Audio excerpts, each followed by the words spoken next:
some podcasts are good. I really dig the stories they tell.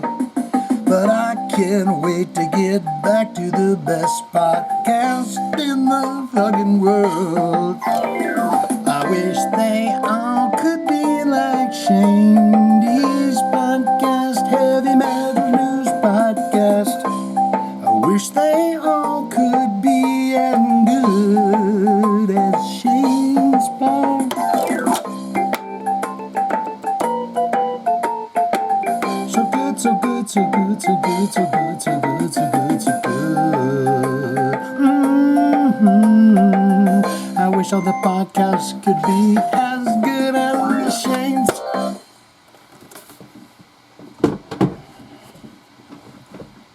Sometimes they just come out like that. Welcome, one and all, back to another fine and fantastic podcast, podcast 186 of the Jive Talkin with Shane Diablo. Some of you people have been around since episode 1. Johnny B has now listened to all the episodes. Remember when he said that back in episode whatever? You got a lot of work to do. If you're new here, you got a lot of work to do because there's a whole lot of rabbit holes and other holes that are all over the place that you need to know about. Or, the great thing here is, guys, you can be a first-timer. And this can be your first thing because we talk about heavy metal news, okay? So, welcome, one and all. This is a no-request zone.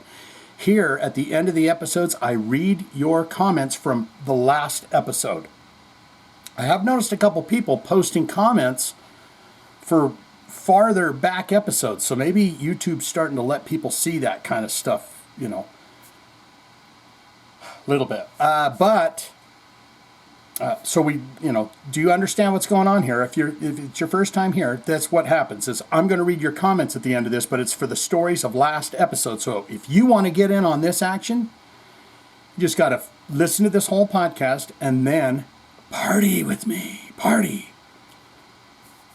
Okay?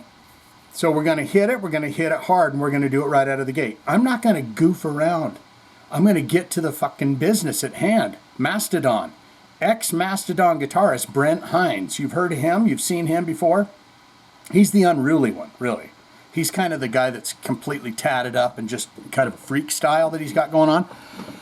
Well, he's been asked to leave, and he's left Mastodon. Fine band. Get in the comments. Tell me what you think of Mastodon. Wonderful. I've seen them live once or twice. Amazing. But he's left the band, and now, of course, as things go, the rest of the guys in Mastodon are shitty humans. And so he's probably got stories to tell about just how shitty they can be. Now, I'm gonna tell you a fun story here really quick about my personal one-on-one interaction with Brann Daler. Is that his name? Brann Daler? Let's look down in here and see if he says Brann Daler's a bad person. Brann. I want to say Brann Daler. Kelleher, I saw that. Anyways, for a short time, he was playing in a band called Today is the Day. Extreme kind of metal, kind of noise kind of stuff. Today is the Day. So you can go check that out. I saw Today is the Day. They actually stayed at my apartment the first time they came to town, or one of the first times they came to town, because one of my roommates was a big hardcore into the straight edge and the hardcore and stuff. So they stayed at my house, but it was not that time. So I'm not going to tell you about some kinky love story that we had. No, that's not it. Later on, they came back, and Brann Daler was the drummer. I didn't know who Brann Daler was. I had no idea who the hell this guy was, but he had a beautiful drum set that he was setting up, and it was on the floor of a small club, because Today is the Day was playing small clubs. I would say this one was probably 300 people could fit in there. So I go into the club. Well, that roommate of mine that was a promoter kind of guy and got them last time knew, I can't remember the guy's name, the singer-songwriter. I want to say it's Scott or something, but I'm sorry about that. But he knew him. So I'm in the club, and Brann Daler is over there putting all of his cymbals. He's putting the little nuts on top of all of his cymbals. You know, he's doing all of that. And I walked over to him, and I said, because my roommate, the promoter guy, had said, hey, go get Scott, or whatever his name is, and he'll get me into the club. Why he couldn't get in, I don't know. There's plenty of questions that could be asked about him in general. But, so I go over, and Brann's setting up his stuff, and I go, hey man, so-and-so, the promoter guy from, that you weren't even on that tour last time. Anyways, where's Scott or whoever? He needs to get in. He doesn't have the $15 or whatever it was going to cost to get in, okay? And he's like, well, I'm kind of busy. I'm kind of in the middle of something right now. And I'm saying, well, I know you're busy and stuff, but he's just right there. It's only a 300-seater. He's just off of yonder there. And if you could get Scott, Sean, Sam, whoever, that'd be great. And Brann does this. All right, bro, I'll do it. Stops what he's doing and goes and finds bro man guy, Scott, Sam, Steven. Maybe it's Steve. I think it's Steve something. Anyways, and problem solved.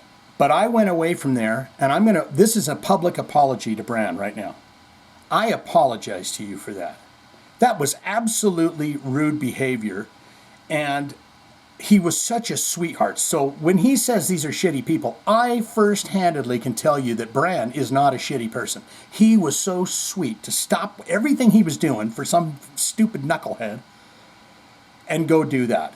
And he's, all right, bro, I'll go do it. Now, second part of that is when he got up there on the drums and started playing, my beeholing. Like, I'm a turd. I'm a terrible turd. It was amazing. I was like, oh my God.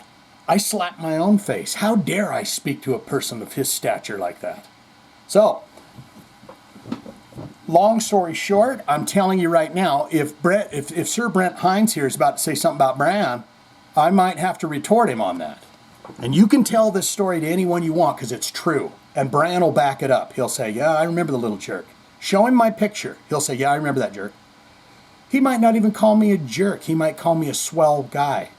Oh, I remember that swell guy. He was a bit, he come over when I was setting my cymbals up, putting the little nuts on it, and just asked me to do that. Let's get into it. Welcome to the episode. We got Blackie Lawless coming up. We've got interesting, fun nugget here that I'm not going to mention the name, but Filter singer Richard Patrick. He says, I'm telling you, the song Hey Man, Nice Shot is not about Kurt Cobain. I know who it is. I'm not going to tell you who it is if he doesn't mention it in the story. Because if I'm correct about who it's about, it will leave nightmares in your brains forever if you see the video. Maybe that's a little too much information right there. You get on Google and start Googling around. We've also got Wolfgang, and everyone is telling AC/DC to pack it up. It's time to retire, guys. It's time, and I've got Back in Black Live 2025 in Chicago, all set to go, and we're just going to jump in real quick and see how they're sounding. I figure Back in Black's the tune, right? They've played that one enough that it should be, no problem. I do believe Brian Johnson is getting to almost 100% deafness. He's at like 97 deafness right now. DEFCON. There he is. There's the man, and he's ex-Mastodon guitarist Brent Hinds. That's kind of the same thing that who's that one guy? That guy that lived out in the woods and was sending them packages in the mail that go kaboom. The Ted Kaczynski, ex-Mastodon guitarist Brent Hinds blasted his former bandmates as a shitty group with horrible humans. Now, his feelings are hurt, okay, guys? He's still hurt by this situation at hand, so he's going to say it's a shitty group, and they don't have any good songs at all. And I was just in there because I had nothing else to do. But they don't have shitty songs, okay? Unless your opinion says, well, Shane, I disagree with you on that. I don't like them at all. That's fine, but technically cannot say that they're shitty songs. Horrible humans? I don't know. Not Brann. I'll tell you that right now, Brent. Not Brann. Ex-Mastodon guitarist Brent Hinds has blasted his former bandmates as a shit group with horrible humans. Hinds, who exited Mastodon in March, made his comments in social media post earlier today, Wednesday, June 25th. That was yesterday of this recording. After Mastodon shared the artwork of the band's 2014 album Once More Round the Sun to commemorate the LP's 11th anniversary, one fan chimed in, "Halloween is definitely my #1 track on this record. Definitely gonna miss B. Hinds, though." And he must have tagged him in that within minutes. Brent himself replied below Mastodon's original post, writing via verified Instagram account. It did have a blue check mark, even though now you can just buy the check marks. And I don't understand, Miss Althea, you're going to have to refresh my brain on this little parenthesis sandwich thing that has SIC in it, because I don't remember a lick of what you told me the last time. And I don't think Brent knows it either. This is in quotes, so they're saying he actually put that in there. I want sick. I want miss being. I want sick being in a shit band with horrible humans. Brent, put it down. Whatever you're doing, put it down. Since 2000, Hinds had served as lead guitarist and vocalist for Mastodon alongside bass player, singer Troy Sanders and drummer Brann. My friend. Brann, dear, Brann.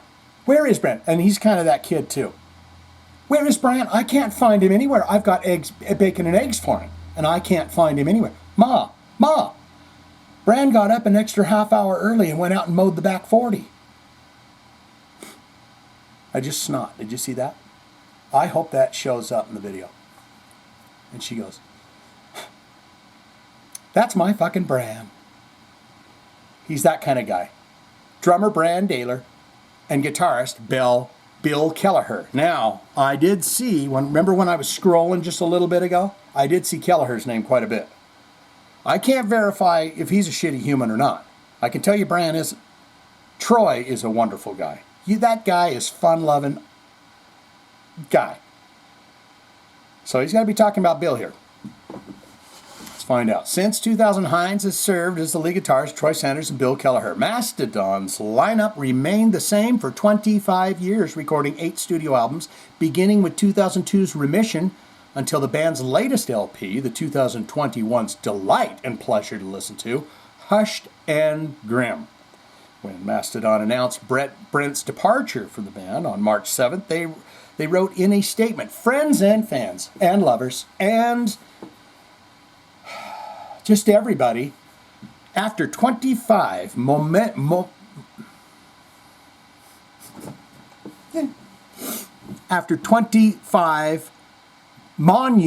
years together, Mastodon, and Brent Hinds have mutually decided to part ways. We are deeply proud of and beyond grateful for the music and history we've shared. And we wish him nothing but success and happiness in his future endeavors." Now, you know at some point, now, guys, let me tell you something about love, relationships and stuff. Sometimes you can look a person in the eye and you can say, "Fuck, man, I love you, man." And, you know, everyone's probably had a friend like that where you go, "I know, man, me too." And then they go, "No, dude, look at me. Look at me, dude. I love you. I fucking love you, dude." But vibrations change. And when they change, you lose things to talk about, which gets further and further apart. And vibrations just change like that. And then, you know, you can go from, "I want to tear your dress off and kiss you all night," to "I can't stand you." So that's where it's in the heart. It hurts. People are hurt right now. So Mastodon put this nice little quote there. We hope they're wishing him all the best in his future endeavors. "We are still very inspired and excited to show up for fans in the next chapter of Mastodon as we move forward. All 2024 touring plans will remain intact. We look forward to seeing you on the road." Mastodon has had 9 Billboard 200 charting albums and has been nominated for a Grammy Award 6 times. You can't say they're shit songs. The band won a Best Metal Performance Grammy for Sultan's Curse in 2018. Mastodon's latest album, Hushed and Grim, was a double LP recorded at the band's Atlanta studio, West End Sound. Mastodon and Coheed and Cambria recently completed the Infinite Arc Tour with special guest Periphery, produced by Live Nation and FPC Live. The 20-city trek kicked off on May in Salem, Virginia, spanning the East Coast and Midwest before wrapping up in Waukee, Iowa on June 8th. Where is it getting to the shit where he said something about him?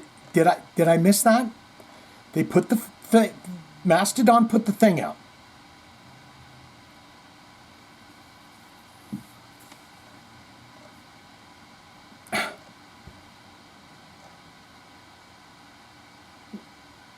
Where's he saying? That's all he said? That's all he said? Look at that. That's all he said. See, B. Hinds.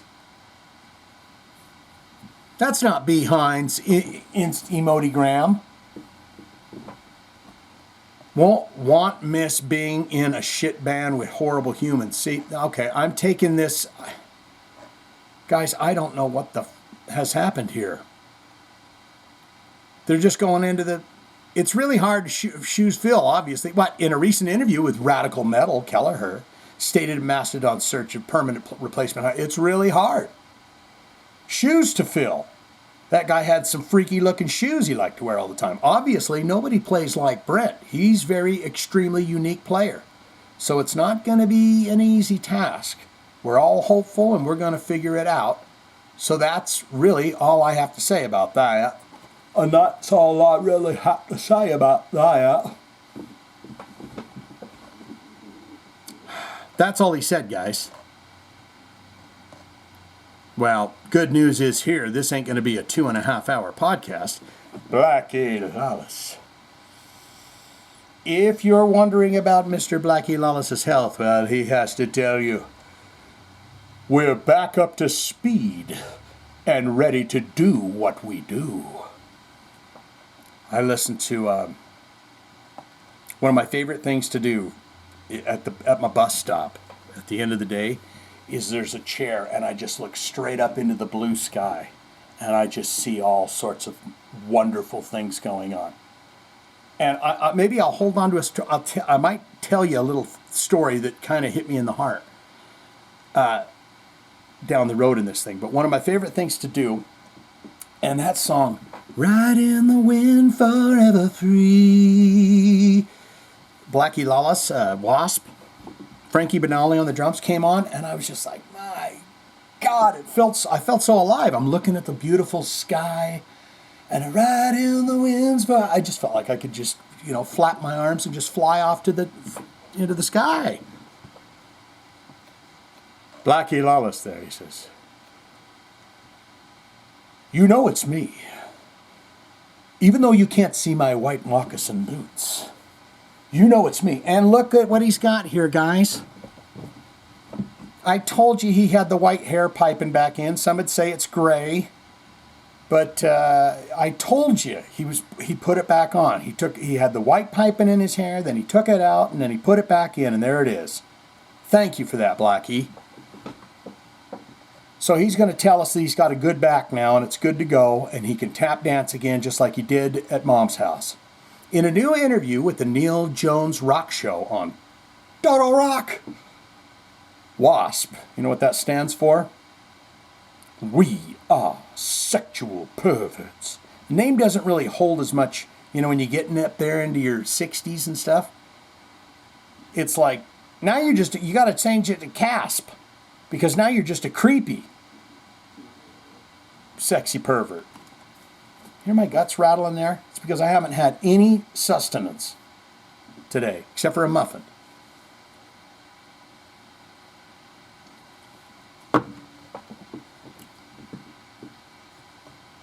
Total Rock. Neil Jones, he spoke with Mr. Blackie Lawless, spoke about his health. More than 2 years ago, after he suffered extensive back injuries during the European leg of the band's 40th anniversary tour. Asked how his health is now, generally speaking, I mean, you know, he's getting up there. It gets harder to work on your midsection, work on your core. You can do it, but you got to put the effort in. It's fine. What happened after we played the Roadhouse in London, March 2023, I believe it was. I was starting to cramp in my lower back. Oh.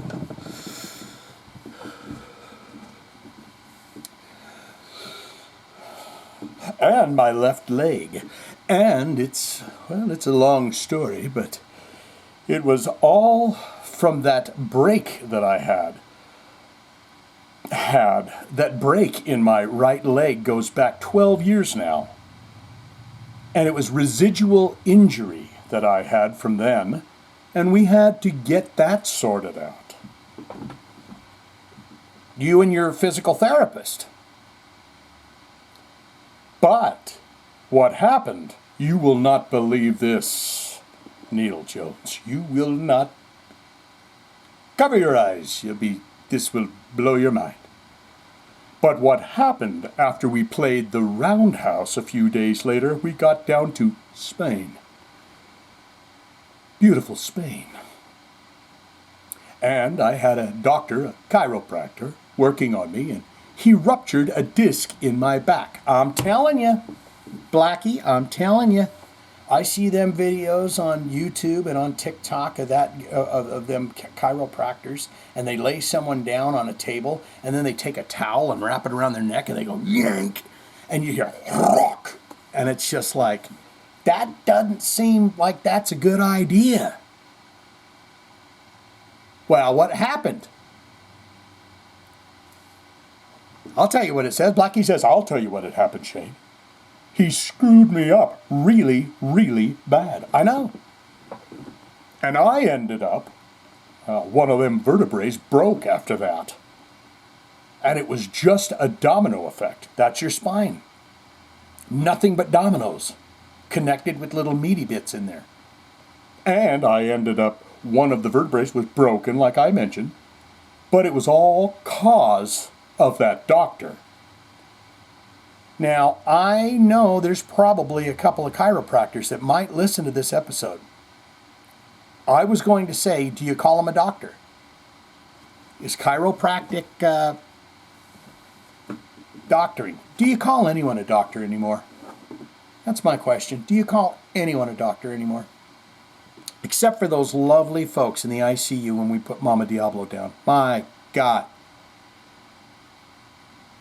Angels. Nurses and doctors, angels. But I'm good now. Everything's fine, Neil. Please relax your weary soul. Everything is fine. We're back up to speed and ready to do, well, what it is you're here to see tonight, Neil. Asked about the possibility of a wasp working on a new musics in the not too distant future. Blackie said, well, we've been working on new material, Neil,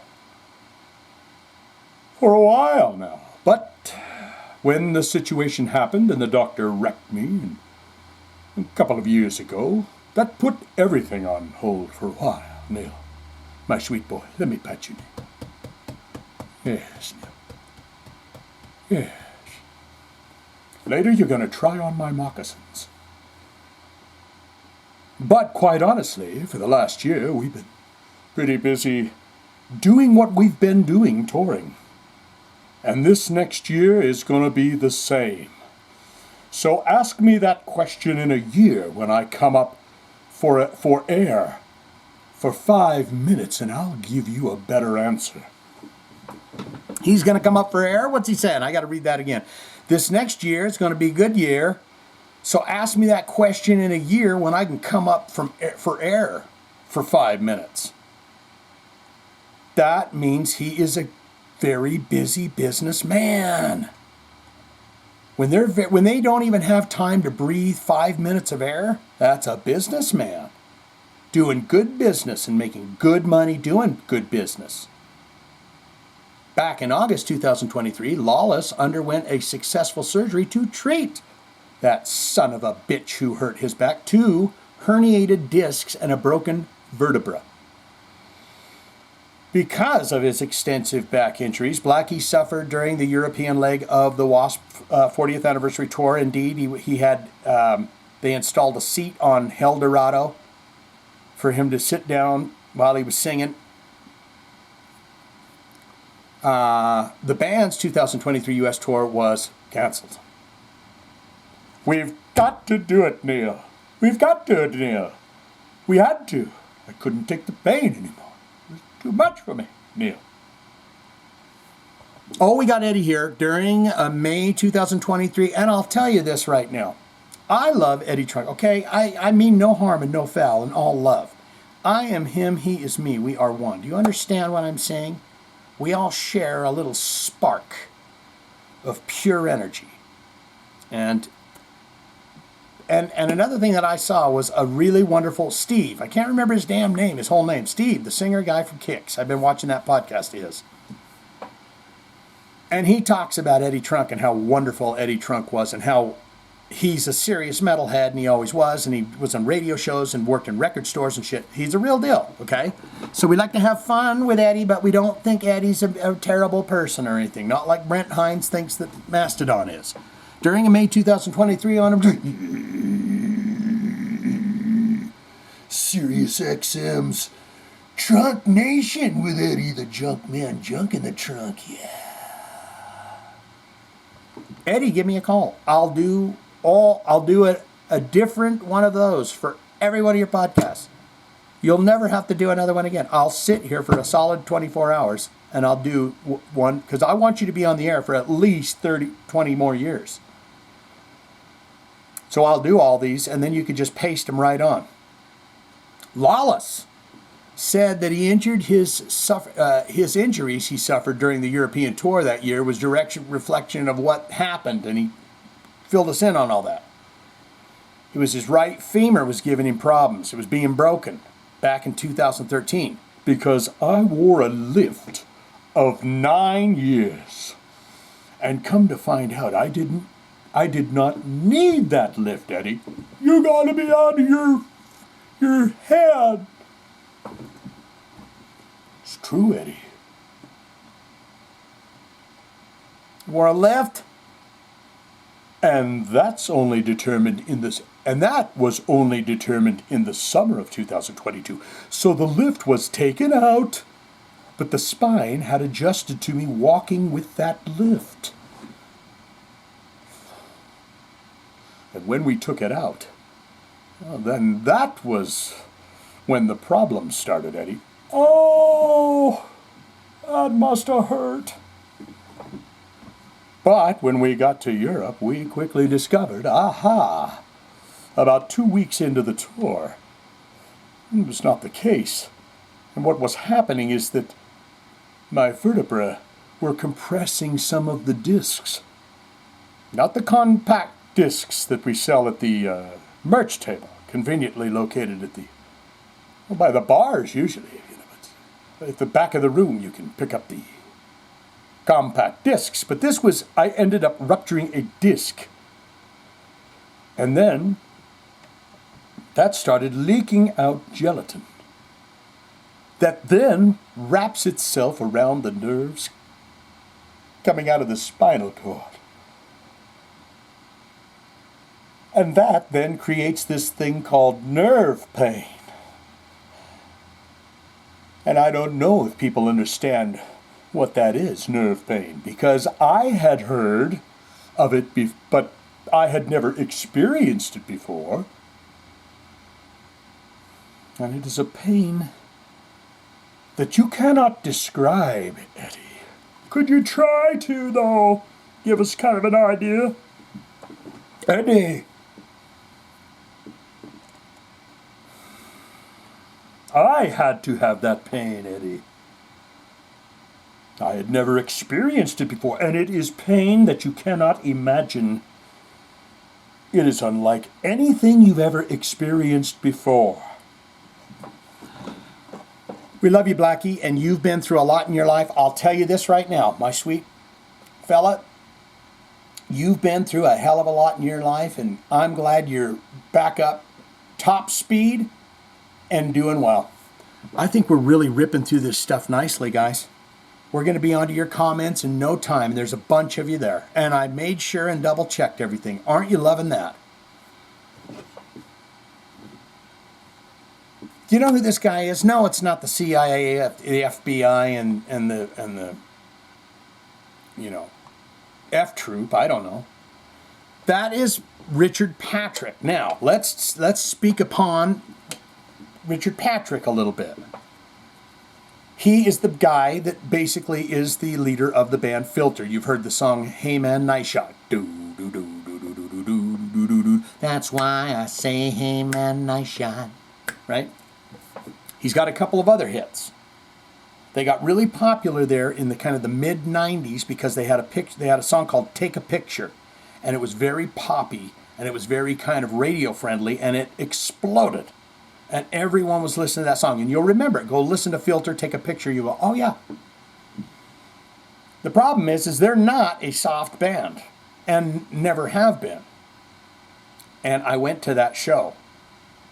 And there's two things I'll tell you about that show is that the majority of the people that were there for Nice Shot. I'm talking fake suntans and, you know, the whole nine.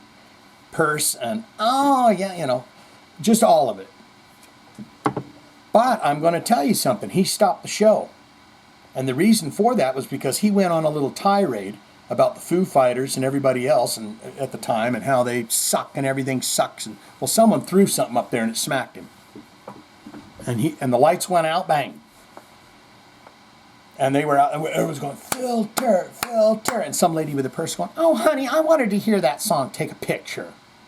You said it was this band that did it. And he fucking came back out and he says, you goddamn bastards, I should walk off right now because someone threw a quarter at me and it hit me in the eyes.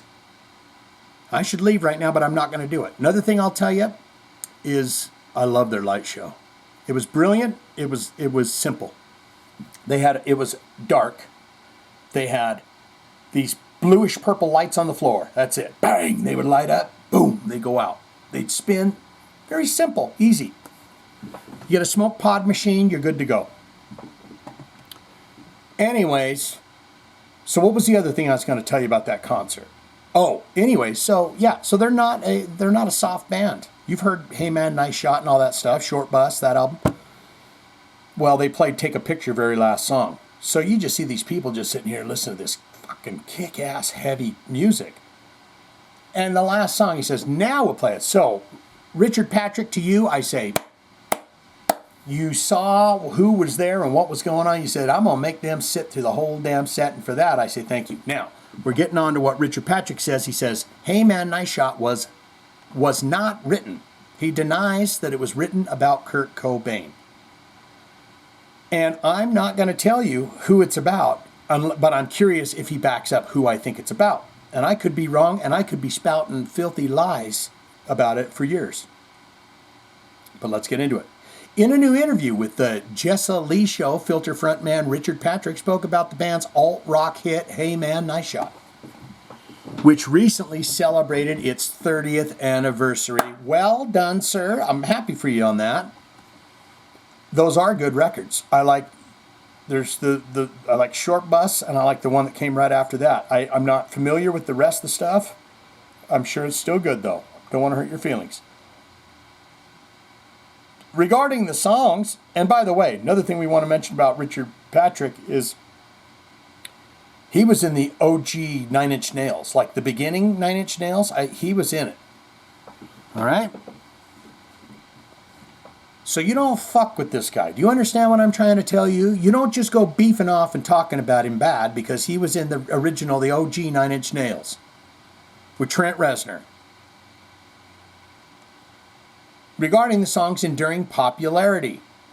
And he says, God, I remember when the song was first released just being like, boy, oh boy, I hope this makes it. And the song was already taking off from the Demon Knight soundtrack. Do we remember that movie? Or is that a video game or something? Well, and then it just kept building and building and building. It's like a little building itself. And yeah, it's a staple of the set. We play it last every night usually. We play it last night every night usually. And it's awesome. It's awesome sauce. Asked if he knew the song was special when he first wrote it. You know when you got a special baby. I was sitting down listening to the old Die Monster Die catalog last night. We got like 10 albums out. A live album, a compilation album, and I want to say six solo studio albums. Every damn track is tasty. Every damn song. And the thing that makes it every song so good. I'm bragging about myself if you don't mind. Die, Monster Die, all one word, Spotify it. The thing that makes it so good is Rest in Peace. And he's right here with me. He's just left his meat sack, but Zero DeLorean, lead singer for the band, my friend, my sweet friend. I got the if you know anything about Die Monster Die, you know what Zero DeLorean looked like. You know. He had a great big pentagram tattooed on his chest, and I was just like, God damn, that had to hurt. It was black as the night. But the thing that he was funny. He was very tongue-in-cheek, and we were in a horror punk band. Die Monster Die is kind of a horror punk, horror metal, shock rock kind of a metal band, right? And he was a master. He was funny, very tongue-in-cheek, and every single one of his songs, he could tell a story. And he was one of those kind of guys that could tell a story with 4 lines here, 2 lines here, 4 lines. You know what I'm saying? It wasn't like you're drawing out kind of maybe like a King Diamond story. He was hitting you with the little punches, so as you're listening to the song, you know the story. Because if you know anything about horror punk bands, it's basically horror. And we got about 100 songs, I'd say, Die Monster Die does. And we wrote 1 song about a horror movie. 1. The rest of the stories that you read the lyric that you hear him singing about, it's all from his noggin, man. It was amazing. Anyways, let's get back to this guy. Enough plugs for me. We're talking about Hey Man, Nice Shot. Oh, and I see something here. Yep. Asked if he knew the song was something special. He says, I played it for some friends of mine. We got around. We had a nice little, wine and cheese kind of a party. And they were like, Rich, this is great. Can I have some more of that Martini and Rossi Asti Belmonte, please? Oh, you like that, huh? It's a bit dry. I like that. And some other things. And I played them for them. And they were like, I don't know, bro. About the Brie or our songs? Are you talking about the Brie, the Martini and Rossi Asti Belmonte? Or what are you talking about? Because I have really picky friends. And I played them, Hey Man, Nice Shot. And they were like, dude. And I don't say dude all the time. I eat Brie and Martini and Rossi Asti Belmonte. So I don't really say dude. But you're in a kind of a metal band of sorts. So dude, undeniably, this is a great song. And so I felt so proud of it. And then every person I played it for, until sitting in the office of Warner Brothers and playing it for them, and they were just like, this is awesome. We want to sign you because of this. This right here, which we just listened to on a compact disc, it was fantastic feeling. That's what they said to Richard.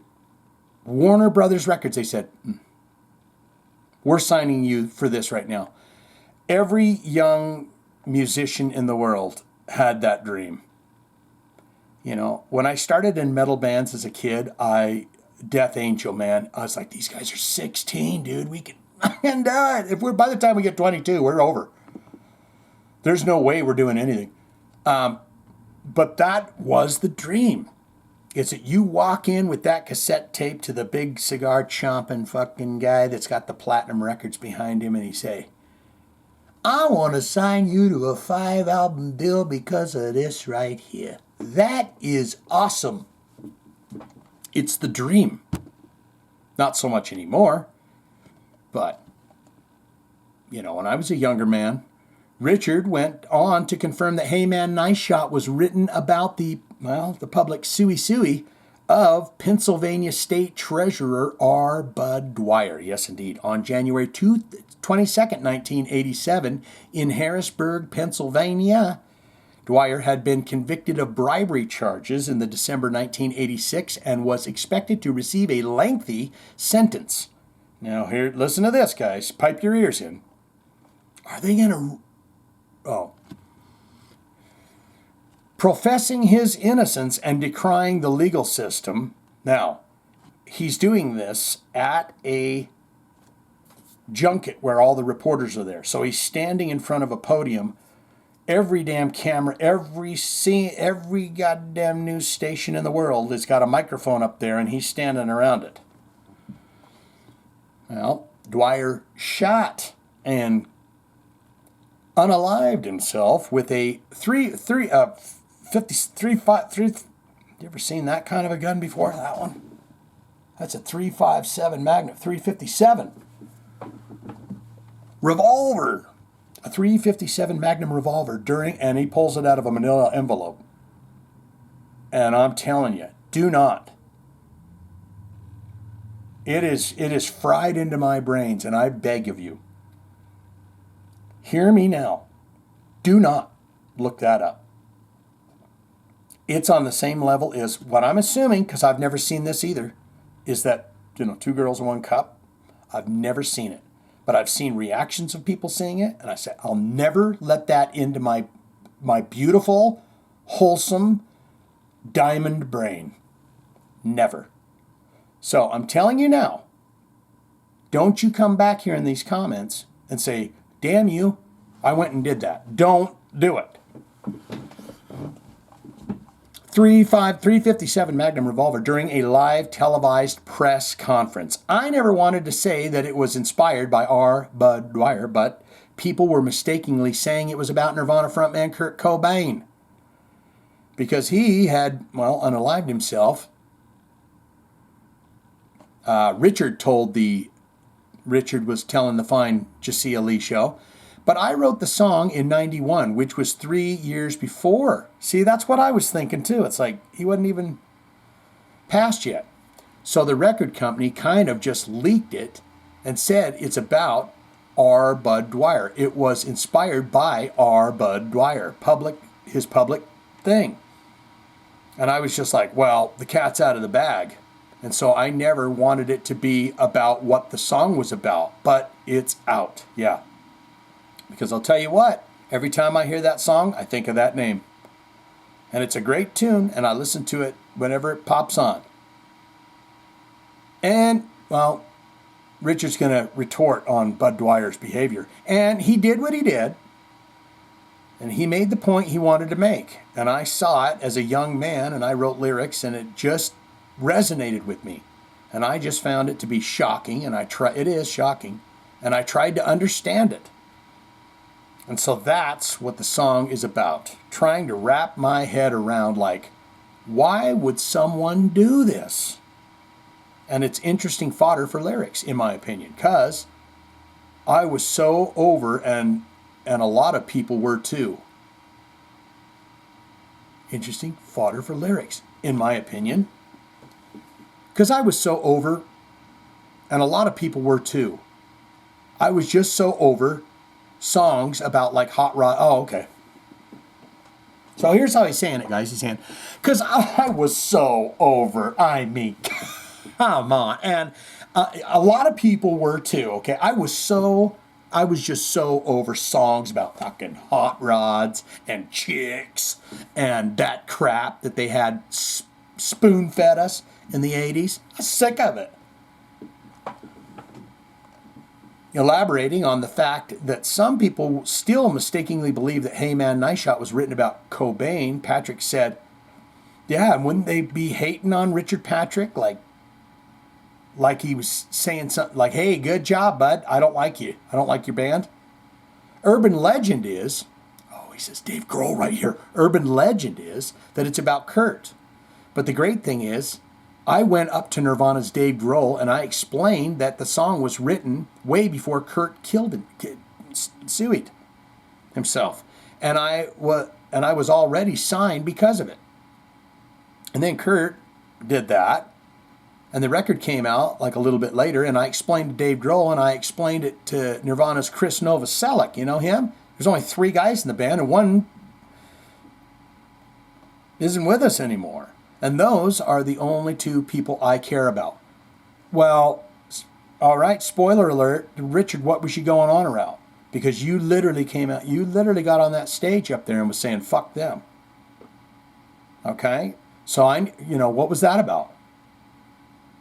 Or was I taking a bite of pretzel or something when I heard that? Because you were mad and you were saying the bands that they're playing, you thought that was stupid. And those are the 2 people I care about. Dave Grohl and Chris Novoselic. I care about them. Shane is wrong about everything he ever says in his life. No, I'm not. They acknowledge that they understood, like, we know you didn't do it. So once I made it clear to them that it was written in 91 and that it wasn't about Kurt, and they reassured me like, hey, man, nice, it's okay. Man, nice shot. Hey, man, it's okay. Don't feel the weight of this. No one wants to profit on someone's demise. But at the same time, it is about the suey, and it is about someone, unaliving themselves. It's wild.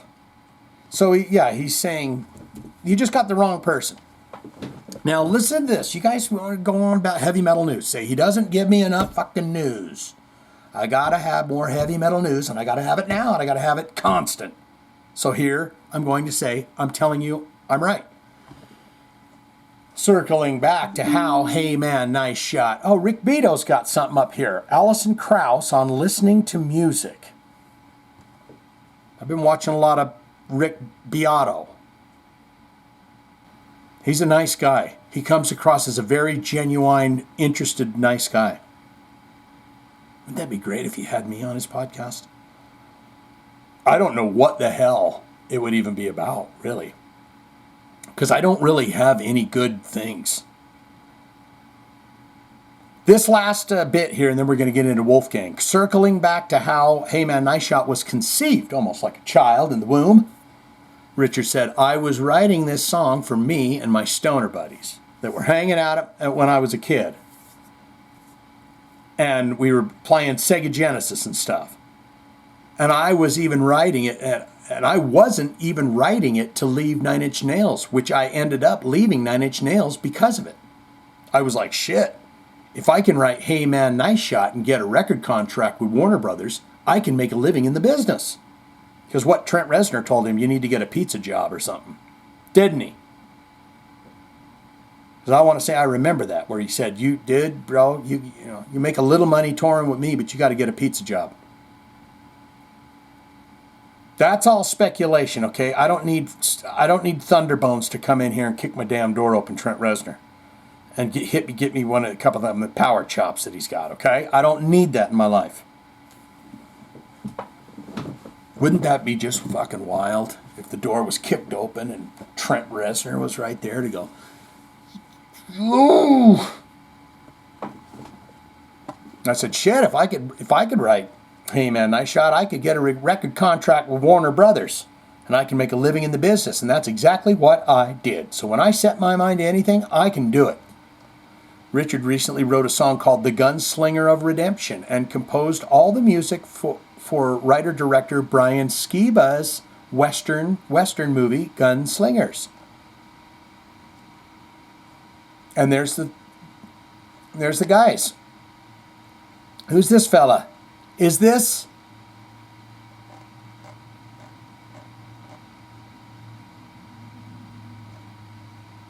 Patrick? No. Have I been calling? Yeah, Richard Patrick. What's the host? Jasia Lee. That's not. Is that Jasia Lee? Is that a YouTube hat? I like the cut of your jib, buddy. I think you've really got something going on here. YouTube, send this guy up the ladder. He can go talk to some people over there. I'm giving you the golden key to talk to whoever it is that changes the fucking algorithm on this thing. Wolfgang. What a cool photo. Look at that. He's in an old desert small town at the gas pump. And what he's done is he's leaned up against it. And they said, you know what, Wolf, I hope you don't mind me throwing this out at you. What do you think we grab one of your axes? You might look cooler. You're up against the gas tank with leaned back and you've got guitar. He says, that's a fucking good idea. You're getting a raise.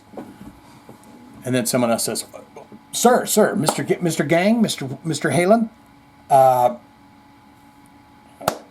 Chuck gave you the good guitar idea. Do you mind if I give you one? He says, well, fuck, we're firing on all cylinders over here, so go ahead and do it. And he says, well, I agree with him. You put the back up against the gas tank, gas can, gas machine, register. You're holding the guitar. You should slip your fucking leather on. He says, that's a great idea. Give that guy a fucking raise. So that's what you have here. The wonderful Wolfgang Van Halen with guitar, leather jacket, leaned up against the gas pump. That's what it is. On an old desert highway. I bet you right now, if you looked up into that sky, the wonders you would see. But people are too busy looking at their feet instead of looking at the sky. You understand? I even wrote that today in chalk on the ground when I was out doing my work. I found this, you know, the kids, they love doing they got them big ass chalk, you know, the big chalk that they have. Well, there was a piece of it laying there, and so I wrote on the cement. I said, instead of looking at your feet, start looking at the sky, because that's what we do, don't we? We spend a lot of time. You know, when you speak of perspective, and I'm finding this out for myself as I get rid of all the negativity in my life. But what I realize is this room would have been my perspective. My problems, the bills, the argument with the family, this all, you're in this box. But when you bust those walls out, and now I'm looking out, I don't even see the buildings. I'm looking past those, baby. I'm looking at the mountains. I'm looking behind the mountains. I'm looking at mountains behind the mountains. I'm looking at the sky and the clouds. That opens you up. When you're doing this and looking at your feet and everything, what the fuck am I going to do? I'll tell you right now, not a goddamn lick of it matters. Not a one bit. Not that bill due, not this, not that. It feels like it, but it doesn't. Wolfman, Wolfman. Does that sound really, I mean, I feel like, I don't know. I'm just telling you my thing. I'm going to tell you, remember that story I says I was going to tell you? We'll take a look at this hot pocket. And I'll tell you that story. And some of you will say he's a crazy person. He's crazy. You'll find out soon enough. I mean, we're all going to find out very soon. But I'm going to tell you this beautiful story. I got my 70s, 80s, 90s hard rock and metal playlist, right? And I'm sitting in my favorite location there on that bus stop on the thing, and I got my legs out and I'm looking straight up like this at the sky, the beautiful blue sky and everything. And it's just on shuffle, all these songs. But then I started thinking to myself, you know what? I wonder if I just kind of closed my eyes and was like, will you show up? Could you, I'm looking right up there. Can you show yourself to me? Some people are going to go, he's going nuts, guys. But you know what? I've always been nuts, because if you're watching this channel, you know what's up. But I was like, can you show yourself to me? This is going to get tender and loving right now. Because I open my eyes up and I see these three, they look like pieces of rice. But this unbelievable white, like android white, or it's hard to describe, but the white. 3 of them. Boom, boom, boom. They could have been little triangle lights. I don't know. They were all 3 together like that. And I instantly start smiling. This is going to get, someone's going to get, but I'm looking up like this and I see him and I'm like, oh my God, I see you. I see you right there. And the song that comes on, when I see you smile, I can face the world. Oh, you know, I didn't know if it was a synchronicity or what, but it almost felt like it was a message because I look up, I see it, I start smiling, I'm like, fuck yeah. And then that song pops on. That's them telling me when we see you smile, hey, we see you down there. We can face this earth. Oh, you know, we can do anything. It was just a wonderful, wonderful moment. Now, for you guys that are going, holy shit, this just took a hard left, I'm just going to explain something extremely simple. We have been living amongst all kinds of different beings, different dimensional beings, everything, things that we can't see. Here's what's happening right now, as far as I believe it to happen. You know when you go to a mall and you're like, my God, look at the stores. Look at this shit. I could get shoes. I could get a corn dog from those ladies with the hats on. There's all this shit going on, but the only problem is that you are standing outside the doors of the mall. Right? So that's what I believe is happening right now, is the days of, you know, we're going to tell them you guys are kind of hanging around sooner or later, those are over, okay? What's happening is we're being invited into a next level. We're being invited into not only a solar system community, but a galactic community. The only reason I'm sure of this is because I see these things every single day, every morning, every night, for me. Every day. How does this happen for me? I've gotten rid of all of the negativity. All the past. Anything negative is gone. I'm going to shut up now. You know, maybe on Spotify it'll say, Shane goes off on alien shit. And you can skip it if you're not into that. A couple of things you might be feeling really quickly. Tingling all over your body. Ringing in your ears. Some dizziness. What else? You know, there's all kinds of different symptoms. Essentially what's happening, and you can go look at it for yourself, is the Earth's vibration. This is not sci-fi. The Schumann resonance, right? The Earth sits at about 7.8 hertz, something like that, and it is rising. The vibration, the energy is rising from that point. That's always been the same. We are rising with it. Does that make sense? So we're all kind of moving into this new kind of consciousness together. Now there's going to be a lot of turmoil going on, but there's going to be a lot of kind of open doors, opening them up. Now, I'm going to stop talking about this now, and Spotify can now put in, Shane talks about alien shit right there. And God knows, we'll see what you put in the comments. I don't know how much more time we got here. 5:30? Okay, we got hot stuff here. Hot pudding. Wolfgang Van Halen says he had to back out of performing at Ozzy Osbourne's final concert. I wanted to figure out why. It's hot as hell, too. In a new interview with Meltdown of Detroit's WRIF radio station, Wolfgang Van Halen's son of legendary Van Halen guitarist Eddie Van Halen was asked about his previously announced participation in Black Sabbath's special Back to the Beginning final concert on Saturday, July 5th. That's just a week, 2 weeks away. In Birmingham, United Kingdom's Villa Park. Wolfgang said is transcribed by Blabbermouth. I am having a...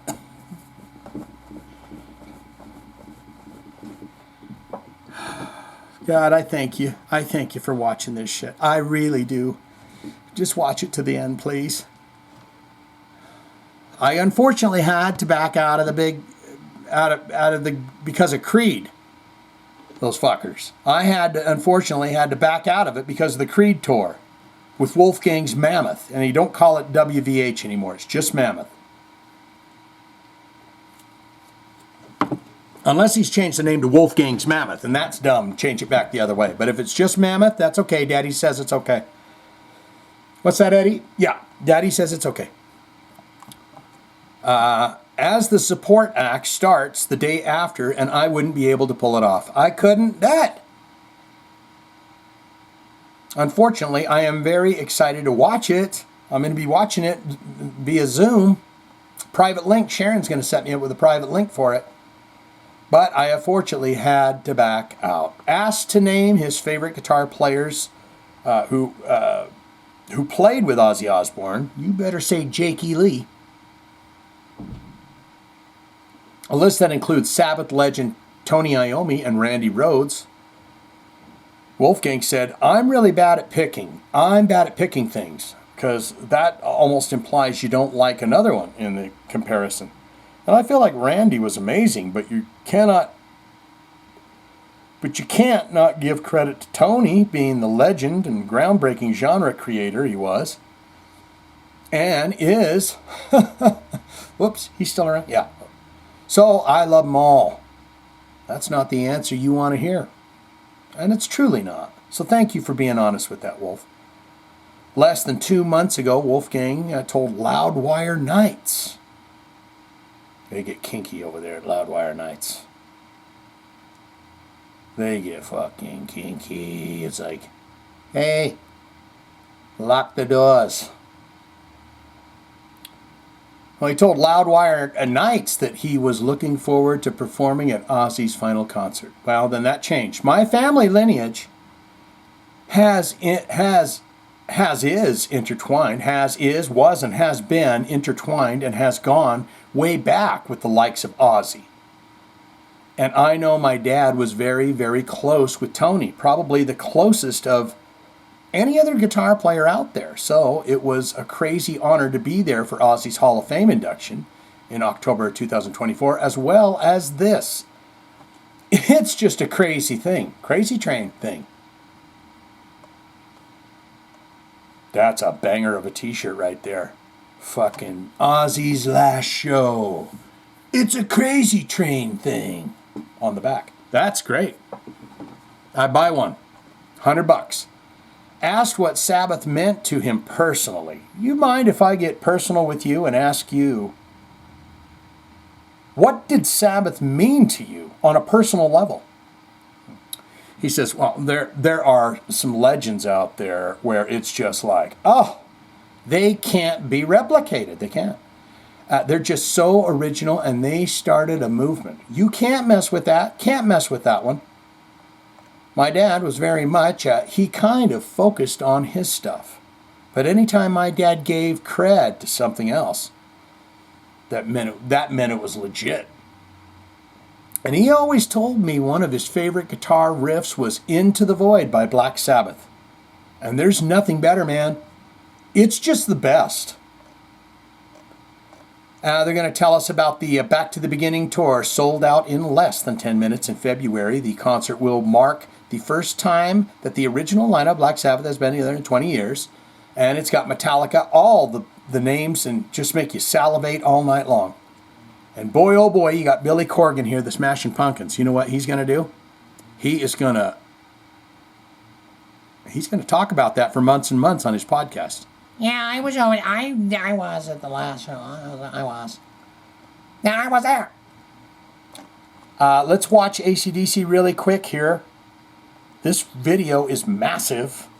It is the full concert. We're just going to watch a bit of Back in Black and see how it sounds. And then we're getting into your comments. And I apologize. I know I say every time this one has gone off the rails. And if this one has gone off the rails, I'm sorry about that. there's nothing I can really do about it. Now, let's get into this. You can see the fella right here, unless I'm right in the way. I might be somewhere over here now that I'm thinking about it. But this is Brian Johnson, and he is 98% deaf, and they are older gentlemen, and they fucking got a lot of amps, don't they? That's why he's deaf.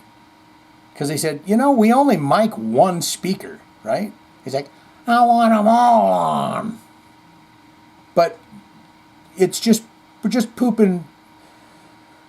We got a microphone to one speaker and we're pooping it through your monitors to you. I want them all on. So let's see. Let's get into it here.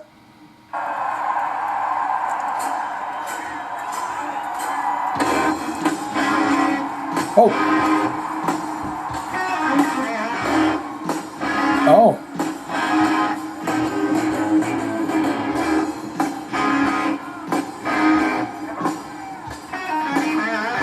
Oh.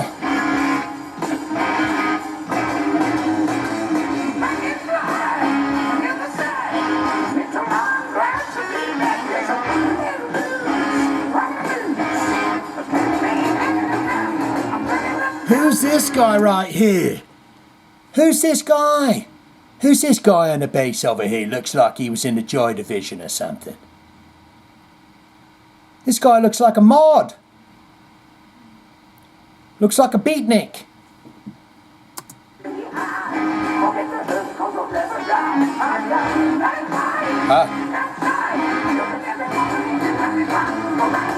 He's sure got a strut on him still, though. You know, he might. I'll be quite frank with you guys. I mean, it doesn't sound a whole lot different, other than, you know, it might be a pitch higher if he was a younger man, and a little bit more on point. But I mean,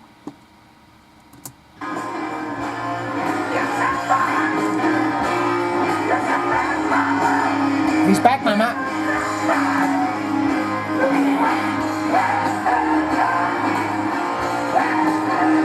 Oh yeah, that's not good, Brian.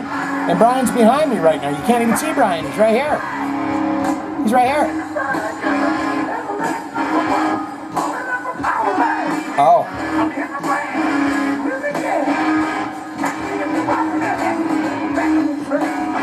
You know, I'm going to say this. We're going to get into your comments now, but I'm going to say this. It's like, I'm not hearing low end. Maybe it's this is a 2-hour video. Someone has filmed this entire thing, and I'm not hearing any low end. I'm not hearing that bass, that little English guy. Should have been in the English beat. I'll stop the world and melt with you. You've seen the difference, and it's getting better all the time. Angus doesn't sound like he's being very tight, if we're being honest. And Brian could be, you know, but they're old. Leave them alone. I guess the reason why I want to see a little bit of that, because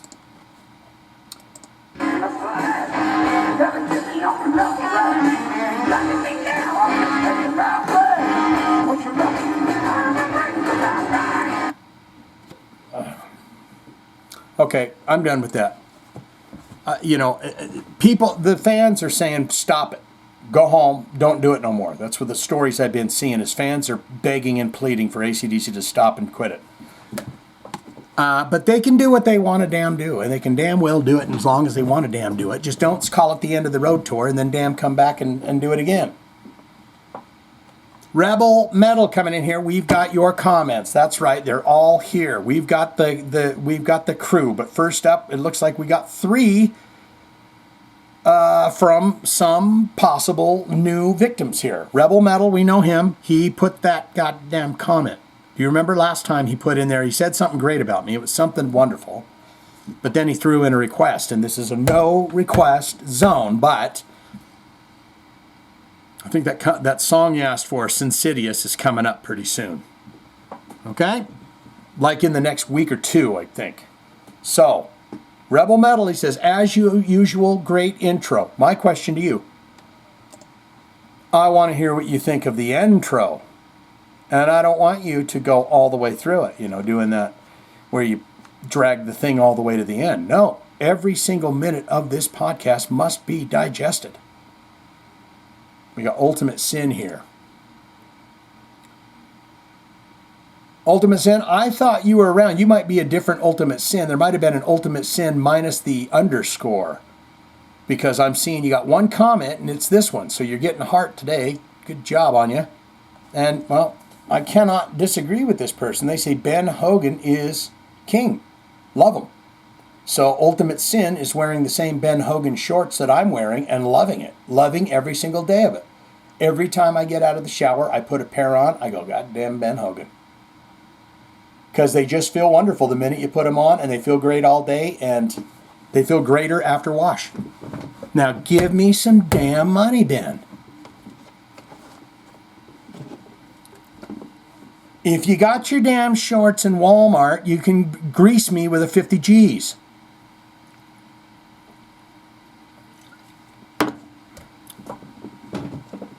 You know what, guys? I think we're going for a bathroom.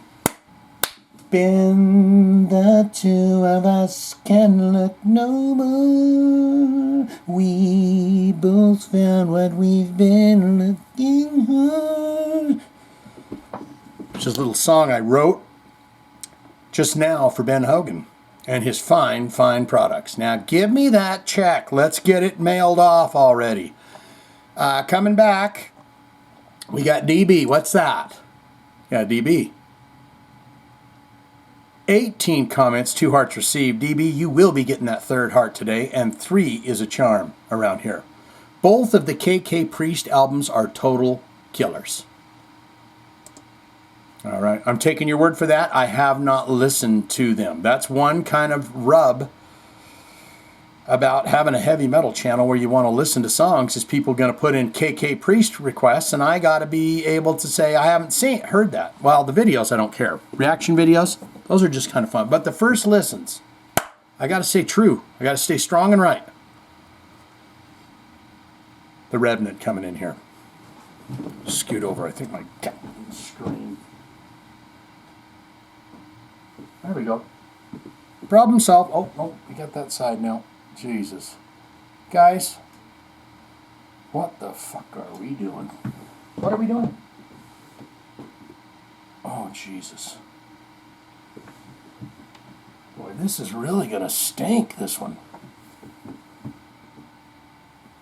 Problem solved. The Revenant. Femme fatale. Now, sometimes my brains go left on me and I need them to go right. So here we go. Femme fatale hitting the road again made my PTSD because he took a liver shot from her. Broke his nose. Made it bleed. What did he do to that other guy? Fucking break his arm, something? Femme fatale hitting the road again made my PTSD from the event flare up a little. Not sure how I feel about that. Just hope she has a better lawyer team than the one from the late 80s. Did you sue? Because, man, I'd love to hear that story if there was some litigation that happened. So I was listening to an older podcast where you and Johnny B were discussing how cool it would be if there was a Kiss Alive tour with premier players and top-notch production. Yes, travel the world, find those 4 perfect guys. Well, you just might be in luck. The conversation spiked a flare of inspiration. Oh, for me, and I decided to start making some calls. A lot of calls, it turns out. And then more calls, texting, voicemails, email, AI quandaries, and even snail mail. You wrote something. Dear Clementine, it has been a fortnight since I had the opportunity to write. We are down in the foxhole and we are close to death, but we are. Every night I piss into my helmet and I think about you. And I've got to dump it out of the foxhole. And I don't know where that came from, although my grandfather was in World War II and he said, yeah, foxhole. He said, your helmet was your best friend. You shit in it, you shaved in it, you ate your soup out of it.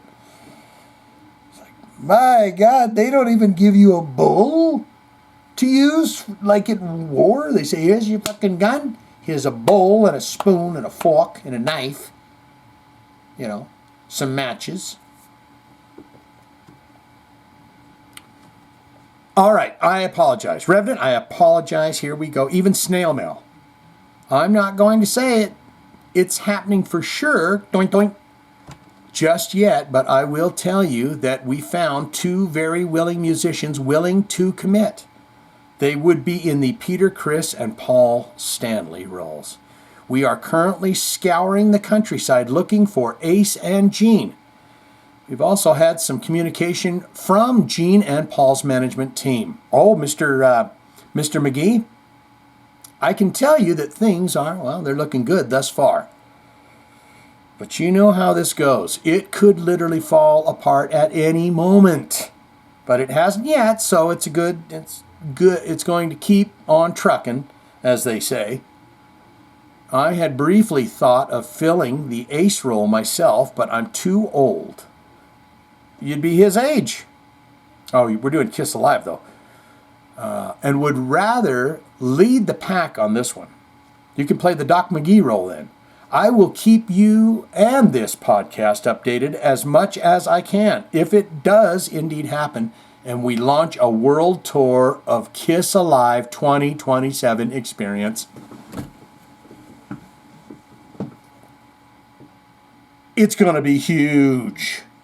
Bigger than their last farewell show, huge. That's at Madison Square Gardens. He says, I'll be in touch. Well, I hope everything goes good there. Because, man, if you can do it, do it. And you can do it. Don't you know this? The world has taught you to forget about who you are inside. They want distraction after distraction after distraction, and when you sit with yourself in quiet, 20 minutes a day, something turns on. And now, guys, I'm nervous about this one because this is Big Tone, and he said a heinous tragedy happened to his family, and I'm nervous that he's going to have every gruesome detail in here, but we're going to find out. Big Tone, he says, Brother Shane, we are still hurting over here, trying to come to grips. It will always be here. Man, my God. I'm thinking about you, buddy. You know, when people say those kinds of things, like, you know, but they don't tell you, but they keep going, no, you know, like I did with that Bud Dwyer thing. You know, I'm with you, bud. 185, hashtag 185 episode, Jive Talkin Shane Diablo 185 was as great as them all. Razzie? Question mark? No way. More like Emmy Award. What's that? Ambience? Do you go to sleep to it? Is that what that means? Like ASMR or whatever, you turn my podcast on and fall asleep to it. I've had people fall asleep to me talking on the phone, snoring. And I go, hello? Hello? So if it works for you, bud, do it. And tell me what an Ambi Award is. Kudos to Kenneth Keith Downing. Ken Downing, for making time to pay homage to the Ozman and Black Sabbath. Drop D tuning is an old blues tuning technique. See, that's what I'm talking about. That's been around for a long time. It spans the musical horizon, but its roots are deep in the blues. Every day, she come home. I say, sweetie, sweetie, sweetie, sweetie pie, take off your shoes. Sometimes I just get the blues in me. Sometimes it just hits. It's like, I got to sing a blues tune. I've been listening to, I go crazy on my playlist. One day I was listening to classic jazz, you know, because you got to get in there find out what the classics are. And then I was listening, and then I really love the old classic big band. You know, whatever they call that, doo-wop, was that? Big Tone here. Pardon me, buddy, sorry. Lita Ford is fantastic. She's a friend, and she's the nicest person in rock that I've met, hands down. As beautiful as she is, her soul is even more beautiful. And I can say that. And she can play her ass off. If you want to hear a tearjerker by Lita, check out a tune called Lisa. It's a tribute to her late mother. And it's damn good. Not a request. I know the rules. Well, I appreciate that. At least somebody does, right? Lisa, I don't know if I've heard that before. You want to hear some great tunes about women's names in them? And men's names. I absolutely love Concrete Blonde. Jeanette Napolitano, the lead singer, bass player, songwriter for Concrete Blonde. I absolutely love that band, and she's got a wonderful song called Caroline. She's got a song called Joey. She's got a song called Wendy, I think. She's got one called, there's another J name for a girl. But if you got a minute, go listen to Caroline by Concrete Blonde, man. I love her voice. I was in love with her. I sent her, I'm going to tell you a story. I sent her a love letter via email. I had a few drinks one night, long time ago, 15 years ago. And I'm sitting there and I'm having some drinks and I'm listening to Concrete Blonde, playlist. I was like, God damn it, I love her, man, I love her. And something in me said, you should email her. Maybe she loves you too. Maybe if she talks to you a little bit, she might fall in love with you too. So I did it, and I put my heart and soul into it. That might be the most heart and soul I've ever put into an email, just saying how beautiful you are and how magnificent your songwriting is and how incomparable you are and how all of these things I said about her. The only other email I ever wrote where I was like, as intentioned, was the bar that I would go to was a complete fucking wreck. I mean, it was what you call, what do you call that? Hole in the wall, a dive bar. It was a dive bar.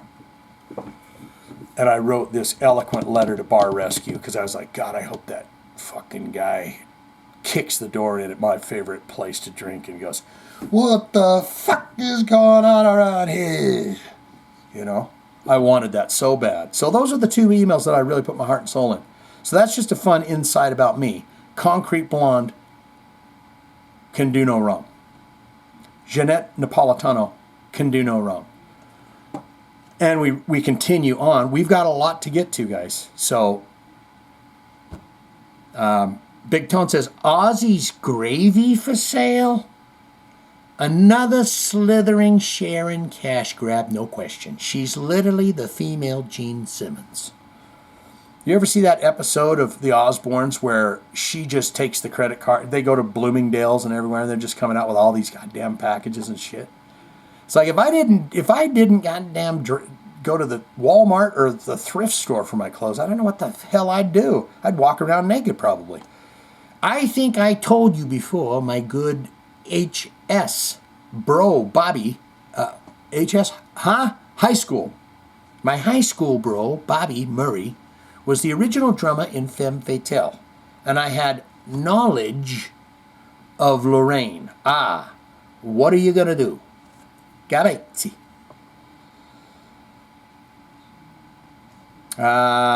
Big Tone says, it didn't make last week's comments, but I think Jeff Tate, or Geoff Tate as you like to call him, and David Coverdale should get a cameo in the new Spinal Tap as deli caterers. You never know. They might just do that. Miss Althea, he says. Oh, my God. Miss Althea. My God. That angel over there. Miss out there, you are an angel. Thank you so much for your love and support. You have shown it means the world.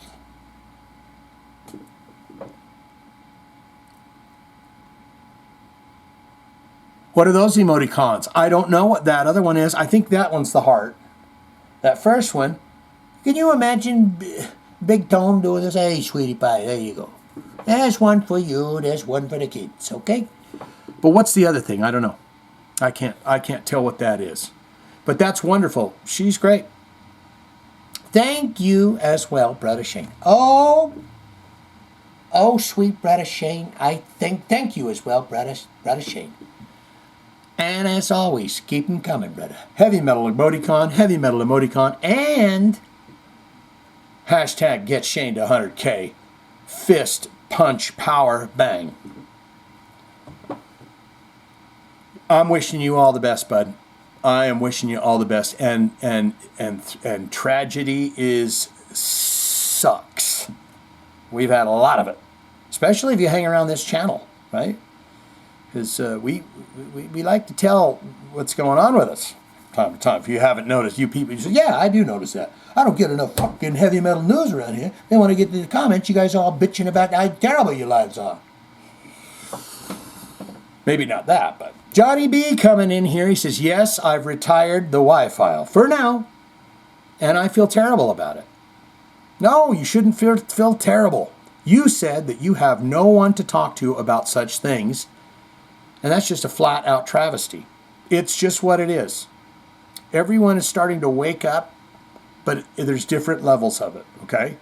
This is not anything spooky, nothing scary or anything else, but everyone's going to slowly start waking up at a different speed, and I just happen to be on fire.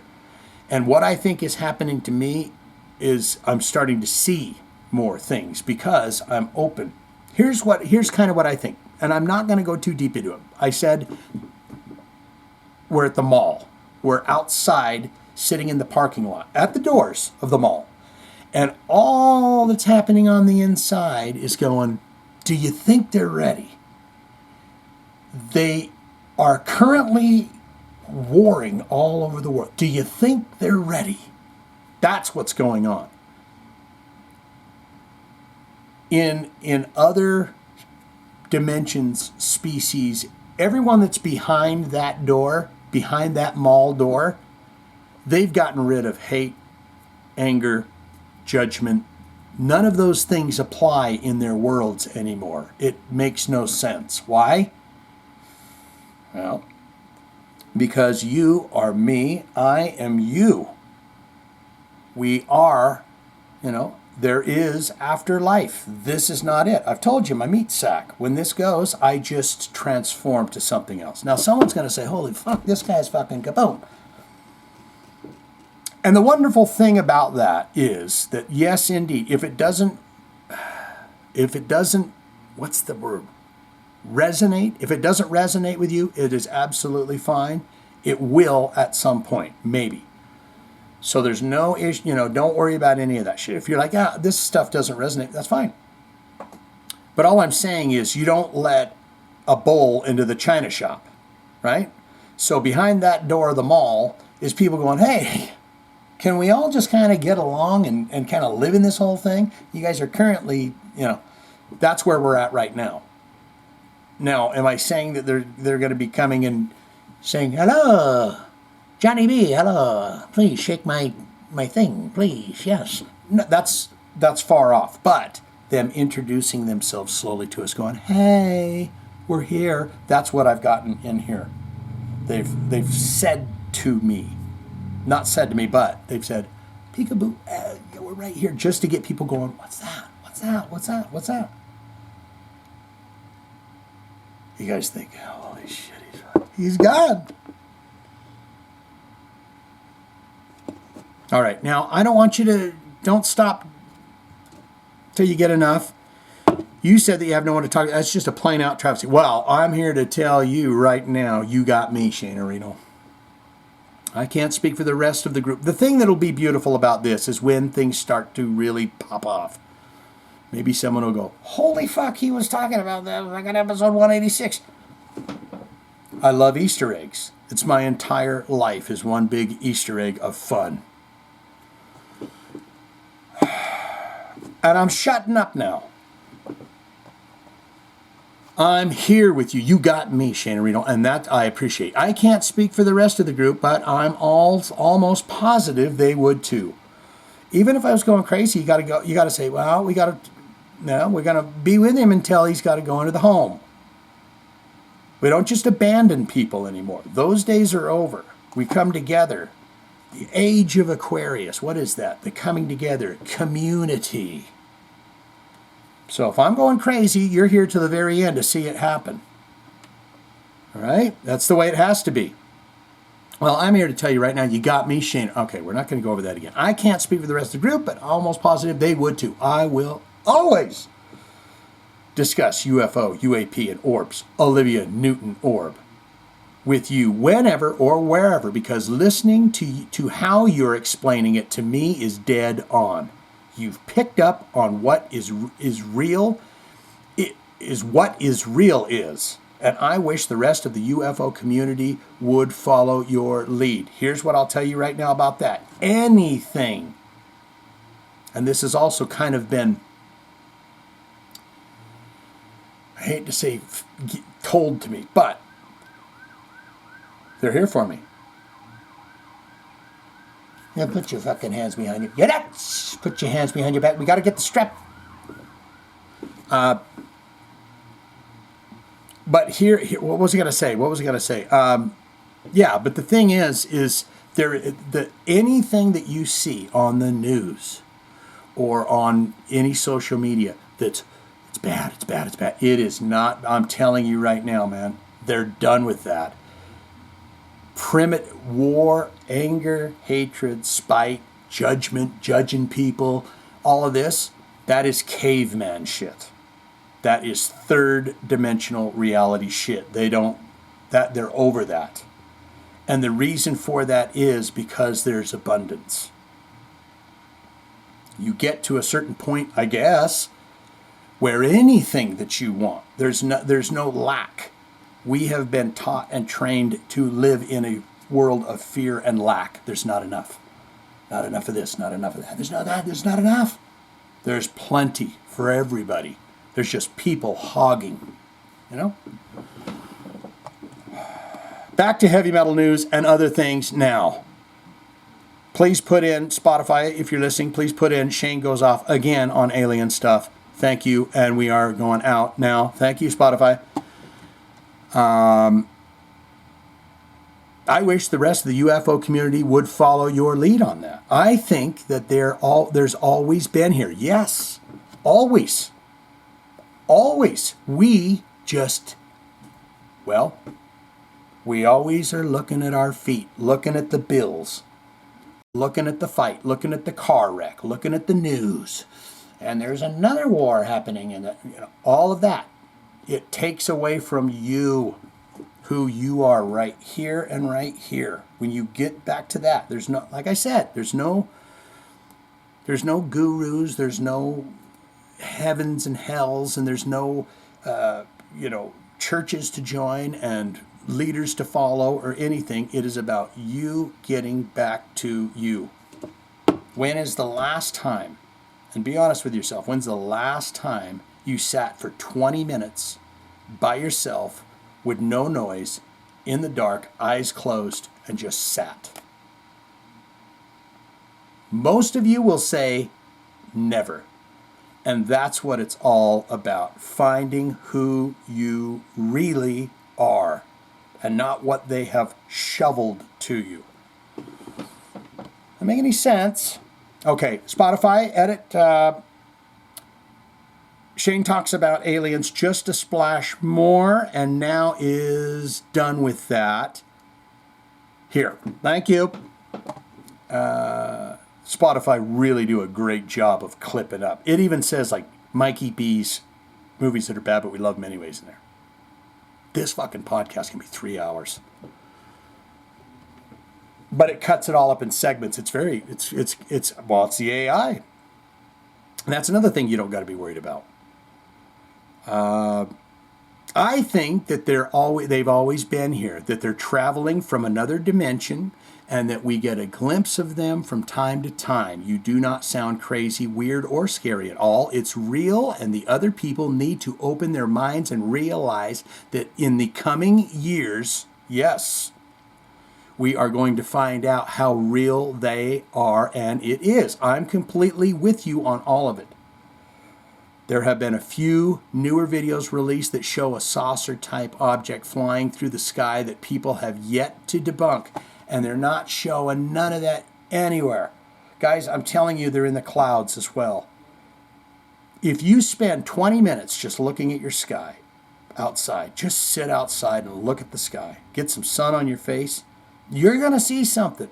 If you're I'm not even going to say pure of heart, but if you are open to it, if you're free of this is fucking bullshit. That's what has been drummed into everyone, even me. I come from a long line of, I don't believe any of it. None of it's real. And I have done a complete 180, and I have friends that do not. He's changed, dude. He's changed. What do they say about change? Change comes from within.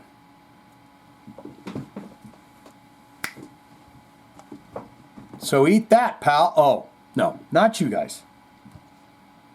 You do not sound crazy, weird, or any of that shit. It's real. Other people need to get it. Yeah, you got to do it. Oh, your PC has registry issues. What does that mean? Guys, I got to get going.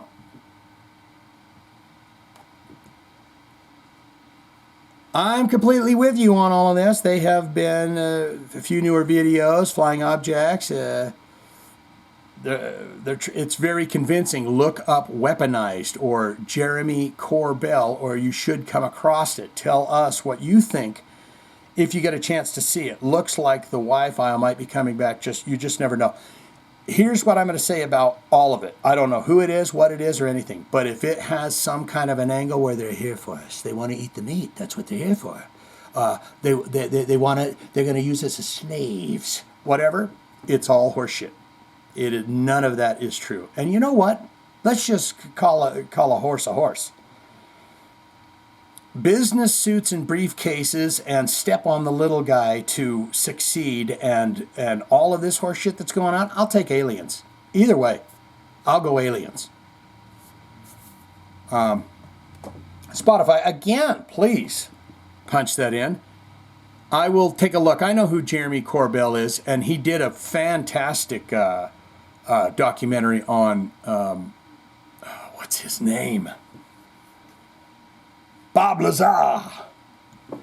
The only reason I remember that name, Bob Lazar, and look this documentary up. This is a guy that said, I saw a craft. It wasn't from here. You know, he's the Area 51 guy. But the only reason I can remember Bob Lazar is that Clutch song on the self-titled Clutch album where he says, light up that stove by Joe, I think, what is that? Return to the prison planet.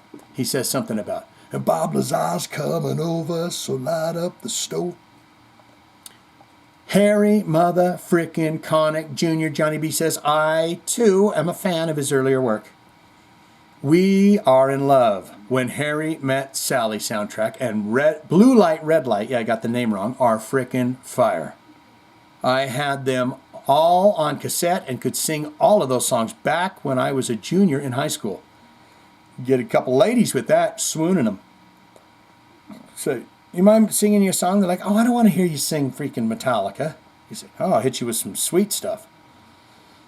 And fuck the idiots who say you're false metal. Well, they're kind of in my head, really. I mean, there's a couple rude people that leave comments, but for the most part, I'd say 90% are wonderful. Obviously, they have issues, small minds, and that don't allow other genres into their pea brains. You gave us music podcast that focuses at times on the harder side. And you're incredibly good at it. This guy's getting a thumb. Okay, it's story time here. So, as I've stated previously, I, like you, drive for a living. So my tradition is to start listening to the podcast on my way into work at the then continue it when I start my route. Yeah. By the end of the week, I'll have 5 to 7 full listens. And what? Johnny, are you telling me you listened to it 5 or 7 times? By the end of the week, I'll have 5 to 7 full listens and write my comments throughout it all.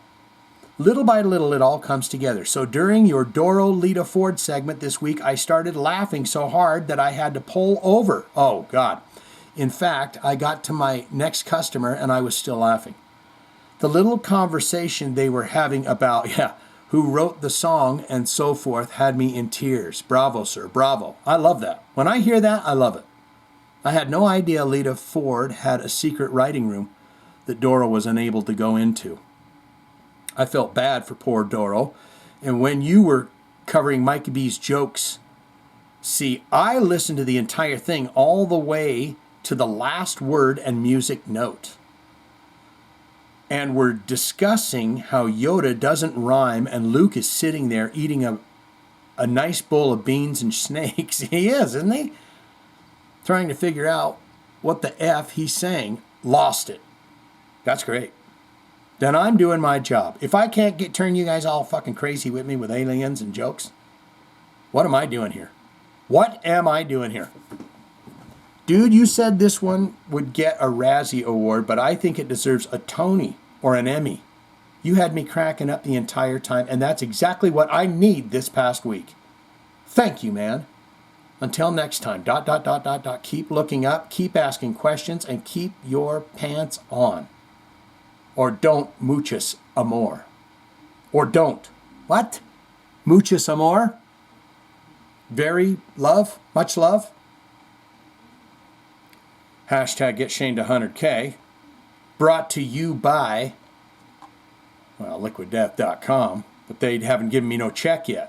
I want that link. I want to click that link over to a check where I just do a digital signature on it. Well, I am a man of my word. There's a thumb and there is a heart for that guy. You heard all them comments. The wonderful retorts to me. Personally, he gets the thumb for that. And guys, it's okay about aliens. It's okay if you're like, dude, I just woke up, please. No, it's 100% okay. That's the beauty of all this. But I will tell you, you are welcome to the planet. And that's another thing. If things are the way they say they are, they've been what they call seeding the planet for a long time. So I'm listening to bands and I'm listening to songs. Remember I told you about the Sammy Hagar song, Not Crack in the World, 1977. He wrote that song and put it out. And in that song he says, in 2025, we all gonna find out about the aliens. So what did he know and when did he know it? But now I'm starting to find a lot of bands where I go, oh, I know what they're singing about. Want some? Tears for Fears. The Fix. A lot of 80s bands. And you listen and read the words and you're like, oh my God, they're talking about this. They were aware of what was going on, even back then. You know, my family watched this and they go, I've never watched a single fucking episode of his shit and somehow I got a clip of him talking aliens. We need to get him in a frickin'... Oh yeah? Well, I ain't got no goddamn family, so they ain't showing up nowhere, not nothing. Remember? Mama Diablo? That was it. That was the end of it. Except for my sister and my son. Mike Buchanan, the 69 man, and we got Miss Althea. She's indeed ending this thing off. Yes. Damn, dude, I really thought when you said this podcast is brought to you by, you were going to say the letter S. That would have been epic. Well, now that I've read this, maybe I'm going to do that next time. on this week's movies that are bad, but we love them anyway. Saturday the 14th, 1981. Fantastic. I watched that. Remember when I told you I'd go to my grandma's house and I'd watch Cinemax and I'd watch Barbarella and I'd watch all them kinky movies they had on there. And I also watched Saturday the 14th there as well. We had Friday the 13th last week, so it's only fair that I do Saturday the 14th. A review from the depths. Saturday the 14th will haunt you, whether you like it or not. They said it was a movie. They said it was a comedy. They lied. I watched Saturday the 14th at midnight alone, in total darkness, thinking I was in for a goofy, light-hearted horror spoof. What I got instead was something far more sinister. From the opening frame, I felt a chill, not from the movie, but from my soul trying to escape my body. The acting? It's unnatural. The dialogue? As if written by a cursed typewriter possessed by a confused dad. It's pretty bad. The monsters? So grotesque, so surreal, they couldn't possibly be the work of man. Seriously. One looked like a cross between a sea sponge and a tax audit. Oh! At first, I tried to laugh. I wanted to laugh. But the deeper I went, the more I felt the oppressive weight of confusion pressing on my chest. Nothing made sense. Time lost meaning. I checked the clock. Only 15 minutes had passed. I was already weeping. The film dragged me through a haunted house of nonsense, fanged creatures, cursed books, inexplicably enthusiastic organ music, and left me somewhere between existential crisis and mild indigestion. When it finally ended, the silence was deafening. I stared at the blank screen, empty, forever changed. My popcorn had gone untouched. My cat refused to be in the room with me. My TV may now be haunted. I give Saturday the 14th 5 shrieks out of 5. Not because it's scary, but because I screamed the whole time anyway.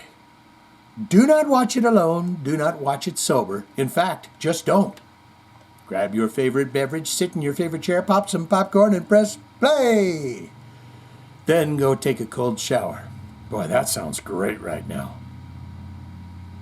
Ah, cold shower, or just a deep dive, into the swimming pool from the top. Dive. Head first, bang, lose your shorts in the community pool. Oh my God. Dude, I'm always looking for some good dad jokes, dad shorts. I will have to check those out. Ben Hogan's your man. I'm telling you, they're durable, they're wonderful, they're very comfortable, and they're affordable. $17.98. And I bought all 4 pairs off the rack. Mike Buchanan on Kenny, the Kenneth KK Ken Man Downing. The new material that KK's Priest is making to me doesn't sound like Judas Priest, at the least to me. But I like that both bands are good with them playing Judas Priest songs. They seem to have a good relationship. You can't make the dude, on the internet, you look like a big jerk. If you said, KK, you can't play those songs, everyone would go, dude. People would jump ship. They'd start going, all right, well, I'll go listen to KK then, since you said that. Sling Blade was a very strange movie. Yeah. Diters. I think that was his first movie, and I think he directed and starred in it, and I think he won an Oscar or something for it. It was one of them kind of Billy Bob Thornton stories. Mike Buchanan on Rick Hunold. And guys, anyone that's going, dude, he's doing this. No, I've never done a toot of coke in my life, all right? This is all natural. Everything you see here is all natural. There hasn't been any editing, any overdubbing. There hasn't been any remanufacturing. But like both bands, yeah, they're still playing, doing it. They got a good relationship. Sling Blade, yeah. Rick Hunolt, Exodus. Once again, it's nice to see former band members getting along.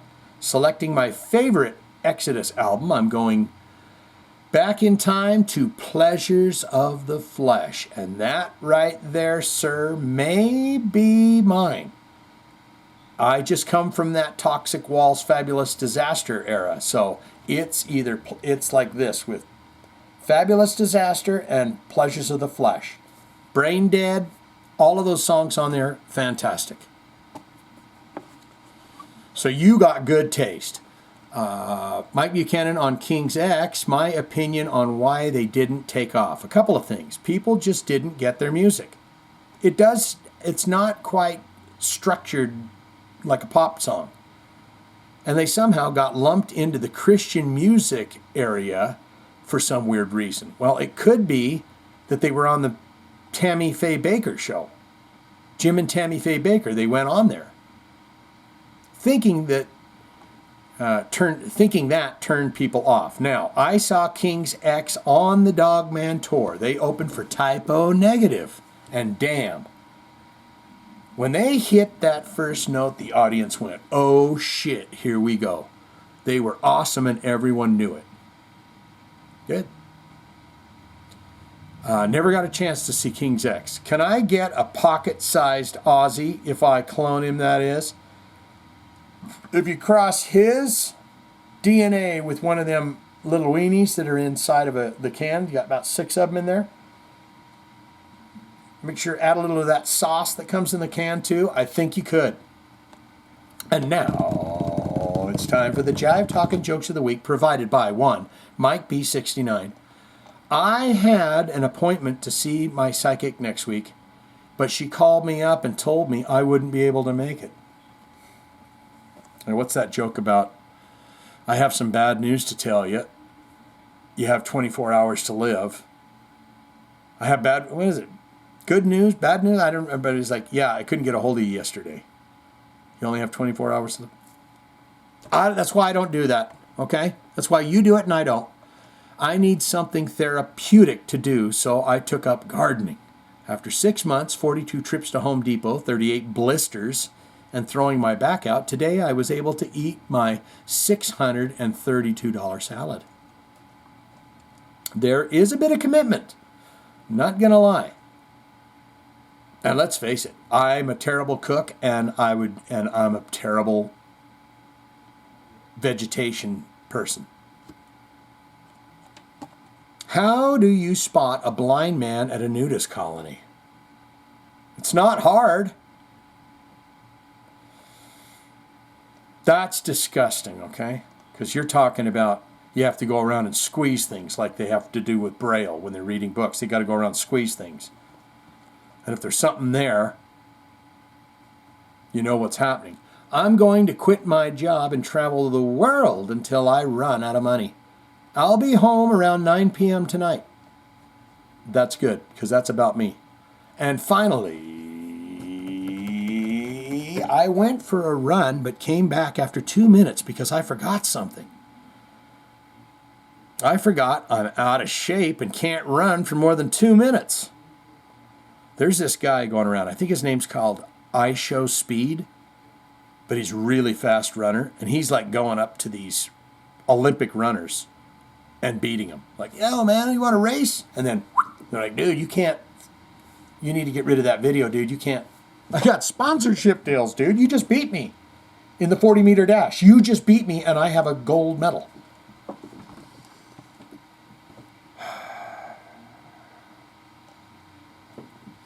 I'll see myself out. Thank you, please do. Hashtag get Shane to 100K. Love seeing that. And thanks to Johnny B. Brought to you by, well, there's a link there for Liquid Death, but they haven't sent me that G's. I want cheese in the form of G's. Miss Althea, right here, will finish this thing out. Could it be over 2 hours long this time? There's a lot of shit that you might want to cut out, skip through. If you're not up for that alien shit, just skip past it. It's fine. The dumbstruck fool says it's back to short list this week. All right, well, why? Okay, she's going to go about my Ben Hogan's. The Ben Hogan shorts. I think an endorsement deal is well in order. Double down with Liquid Death. I don't think I have worn shorts since 1996 or thereabouts. Capris are where I draw the line these days. I mean, you know, back in the 90s and shit, you cut your shorts so long, they were basically capris, you know, you just had about that much of your ankle going. Can you hear my guts? Sorry, Miss Althea. And if it is any consolation, the weather is not much better out here on the East Coast. The humidity has been outright oppressive for going on a week straight, and temps are reaching 100 out here on the East Coast. The humidity has been outright Am I just reading that over and over again, guys? How many times are you going to let me read that? Did I read that 3 times? Reaching 100. That's why she had to do a short list, is because I keep repeating myself. Mr. Kenneth KK Ken Downing, I totally agree on his band within a band philosophy, in that his version of Priest has their own original material, and they honor the original Priest and material KK helped make iconic. It's a win-win as far as I am concerned. Yes. Miss Althea on Lita. I was going to say Mita. Miss Althea on Lita and Doro. Really nothing to say about the collab, just adding that Lita's interview, Dawn Osborne, is now part of the Osborne spelled with a U. Oh! Dawn Osborne is not part of the Osborne spelled with a U family. She's got a quick eye. Ozzy and Sharon's daughter, Amy, that's her, says, "Oh, Amy, get over here in the shop with your daddy and Jack and get over here on the couch." Oh, come on, Amy. Come over here and have a bit of me sandwich. And she says, "I don't want to be on your Blackie show. I'm not a, what do they call them? Fame whore." And she never damn did it either, right? She stuck it out. She's very beautiful, if I'm remembering correctly. I've seen a new interview with her in the last few years, and she's very striking, very normal, very kind of a normal gal. Well, Amy did not want to be involved in the reality series. The Shrek movies the Shrek movies are entertaining, and yes, the word pronounced is ogre.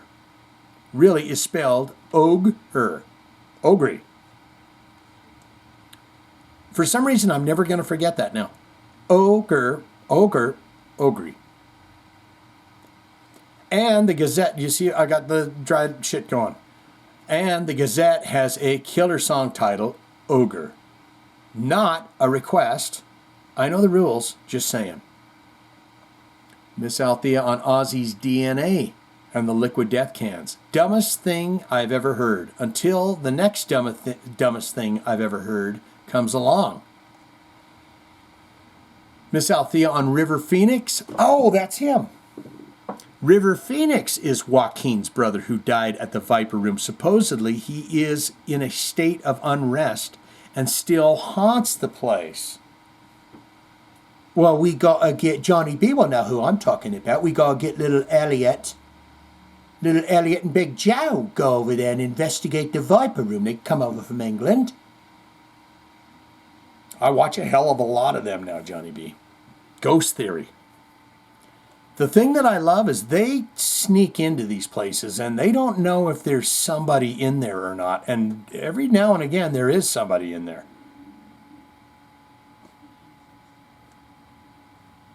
He haunts the place, at least according to Zach Baggins and the Ghost Adventure crew.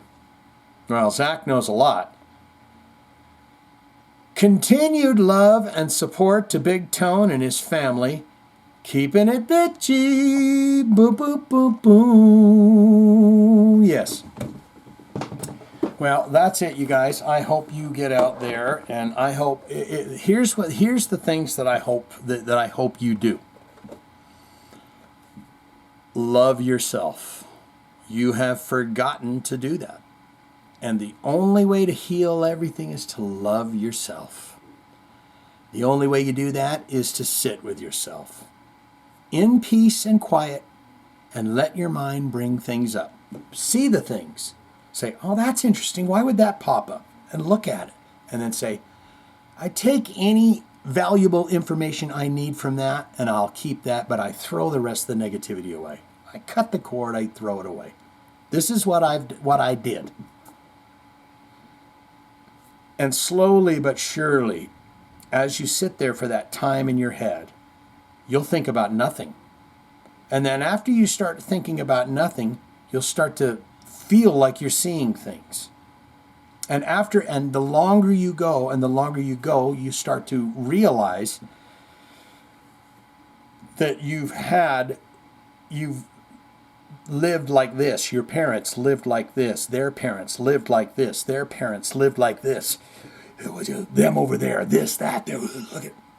And when you stop, you breathe, you let all that go. You say, I'm starting today.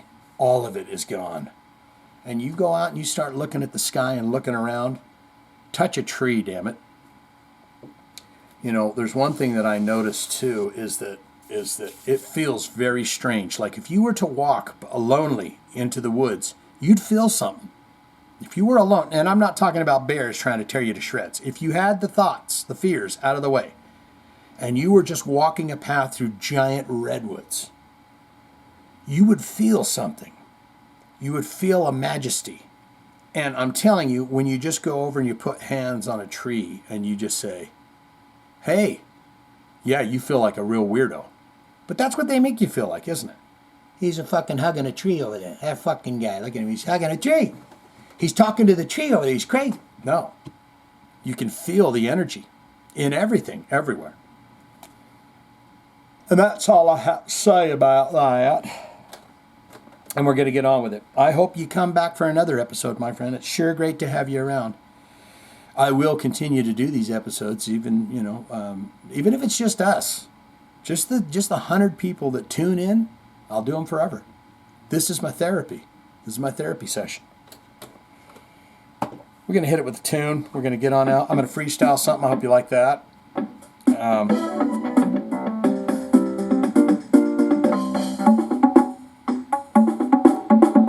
I got to invest in a better keyboard. I'm getting sick of all this shit.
Get up, get down, get up, get down, down. Come on, baby, baby, baby.